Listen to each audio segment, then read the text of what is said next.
I don't think the Rockets can compete with the Warriors yet. That 3 ball is cool, but to beat the Warriors, you still got to be able to defend the basketball to an extent. And what the Warriors don't get enough credit for, they're a good defensive team. They just get so many possessions that teams score more points with them. But if you look at the average possession and everything like that, and just actually look at the stats, the Warriors are one of the top 3, top 4 best defensive teams in the league. When Draymond and Kevin Durant are clicking on all cylinders defensively, they're tough to beat. Klay Thompson is a good one-on-one defender. Matt Barnes is decent, not really good at this point on the defense side of the ball. At this point in his career, Steph's not a good defender at all, but he makes up for it on the offensive end. And what he can do is tire out whoever he has to guard with picks and running around screens and all that, because he's so great on offense. So he can tire somebody out where they're not as great as they would be on when Steph's on the defensive side of the ball, which helps him to be able to maintain himself. And they do and the Warriors do a great job of hiding Kerr. Kerr does a great job of hiding Curry on guys that just shoot, the shooting guard that doesn't really put the ball on the court. So the Warriors are lethal defensively. The Rockets are great. They're great at shooting threes, but they're not ready to compete with the Warriors. Now, I do think they've shown us enough to make this a decent series that could go 6 games, because a couple of these games are going to swing if the Rockets can get past the Spurs, even though I have the Spurs winning this one.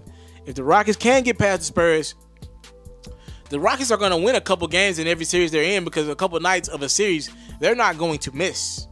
All right, that's what happened last night. They were 50% from the three-point line. They just weren't missing.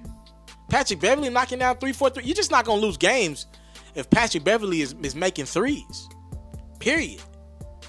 So I think they're capable of taking this thing to 6 games, but I don't know if they could take the Warriors 7 games. The Spurs are about to be in a dogfight because they do everything to the book, and they can't compete with a team like this new age Houston Rockets. I don't know if they can compete.